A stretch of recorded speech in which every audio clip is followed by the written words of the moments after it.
U.S. officials have signed license applications worth hundreds of millions of dollars for China's blacklisted telecom company Huawei to buy chips for its growing auto component business. Licenses are authorized for suppliers for such vehicle components as video screens and sensors. The U.S. has reportedly approved the sale of some vehicle chips to Chinese leading technology company Huawei. Rather than a sign of the relaxation of the ban, Chinese analysts said it came under pressure from a wide range of U.S. manufacturers, which were the biggest losers during the past 2 years. Analysts predicted for the benefit of U.S. businesses, more sale licenses will be approved, while any further movement from the U.S. side will not affect Huawei's strategy to make technology breakthroughs and focus on businesses that are less sensitive to U.S. trade bans. Hello everyone, welcome to World of China, a channel to explore China. In today's video, we're talking about Huawei getting US approvals to buy auto chips after banning them in May 2019. So stay tuned and give this video a big thumbs up. Asked about the licenses, a US Department of Commerce spokesperson said that the US government will continue to apply licensing policies to restrict Huawei's access to commodities, software, or technology for activities that could harm US national security and foreign policy interests. But some sales were allowed and others denied as the United States escalated its crackdown on the company and expanded U.S. authority to require licenses for sales of semiconductors made abroad with American technology. Auto chips are generally not considered sophisticated, lowering the bar for approval. One person close to the license approval said the government is granting licenses for chips in vehicles that may have other components with 5G capability. Huawei, the world's largest telecommunication equipment maker, has been shackled by trade restrictions imposed by Trump administration on the sale of chips and other components used in its network gear and smartphones businesses. The Biden administration has been reinforcing the hard line on exports to Huawei, denying licenses to sell chips to Huawei for use in or with 5G devices. Quoting threats to U.S. national security and foreign policy interests, the U.S. has gone to great lengths to slow the growth of Huawei's key communications-related business. An August 2020 rule said that licenses for products with 5G capabilities were likely to be rejected, but sales of less sophisticated technology would be decided on a case-by-case basis. During the Trump presidency, $87 billion worth of licenses for Huawei were approved after its blacklisting, but $119 billion were denied as the presidency turned down in January, according to a Commerce Department document seen by Reuters. The Commerce Department spokesperson said the Biden administration has not changed the regulatory restrictions on Huawei and its affiliates on the entity list imposed in 2019 or 2020, or the policy for implementing those restrictions developed during the Trump administration. Other congressional China hawks also have criticized the auto chip approvals, with Mike Rogers, lead Republican on the Armed Services Committee, urging that the licenses be denied. Huawei did not respond to a Global Times request for comment as of press time on Wednesday. The license approval from the United States is a transformation from its usual precision concerning Huawei. The Chinese technology giant was added to the U.S. entity list in 2019, which banned U.S. companies from selling goods and technology to the company without special licenses from the government. The U.S. then added further restrictions last year, banning overseas companies from selling chips to Huawei if they contained U.S. equipment.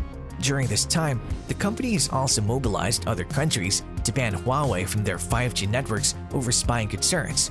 Despite Huawei repeatedly denying the allegations, Australia, Sweden, the UK, among other countries, have banned the networking equipment giant from their 5G networks. All of Canada's major telcos have also gone elsewhere for their 5G rollouts, and although not officially banned, Huawei has not made any invasions in New Zealand after GCSB prevented Spark from using the Huawei kit in November 2018. In the face of these restrictions, Huawei reported its biggest ever revenue drop in the first half of 2021, with its business to the end of June reporting 320 billion yuan in sales, compared to 454 billion yuan at the same time last year. After the US restrictions drove it to sell a chunk of its once dominant handset business and before new growth areas have fully matured. But in recent weeks and months, people familiar with the administration process told Reuters the US has granted licenses authorizing suppliers to sell chips to Huawei for such vehicle components as video screens and sensors. The approvals come as Huawei rotates its business toward items that are less susceptible to US trade bans. Not everyone is a fan. Republican Senator Tom Cotton, who has been deeply critical of Huawei in the past, said in a statement, "It's unacceptable for the Biden administration to ease the pressure campaign against Chinese spy companies like Huawei." Huawei has frequently marked itself as a new element provider for intelligent connected vehicles, and it aims to help original equipment manufacturers build better vehicles rather than being a car maker itself. Automotive manufacturers have struggled to produce cars since the pandemic started due to chip shortages, with some countries' car production being halved during that period. Ford, for example, lost around 700,000 vehicles that were planned for production in the second quarter of 2021, while General Motors has stated that losses caused by the lack of semiconductors could cost up to $2 billion in profit.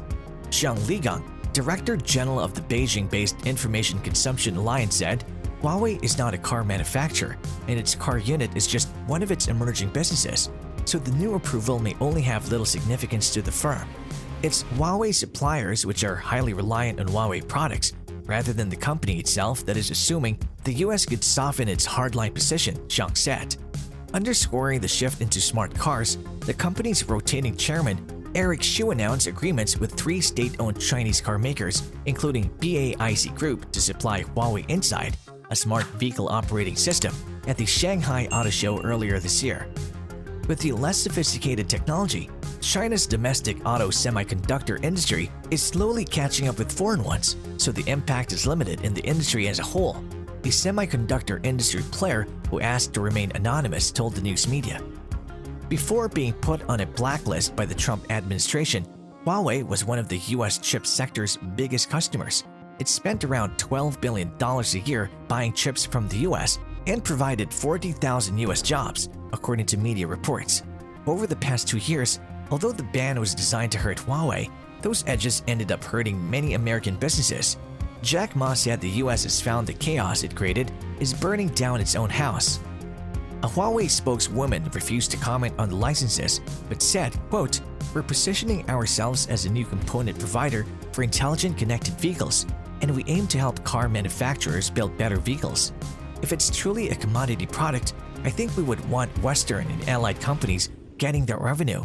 Standing alone, I don't see a huge national security risk," said Cordell Hull, a high-ranking official in the Commerce Department during the Trump administration who helped craft US policies on exports to China. In another sign of Huawei's ambition in this space, after suppliers have received licenses authorizing the sale of tens of millions of dollars of chips to Huawei, the company has requested they apply again and request higher values, such as $1 or $2 billion. Now, the licenses are generally good for 4 years. Well, that's all for today. Thanks for watching the video. If you liked this video, then give this video a big thumbs up and share it. For more exciting videos, subscribe to this channel and hit the bell icon. I'll be back with another exciting video soon. Till then, check out our channel for more exciting videos and stay tuned.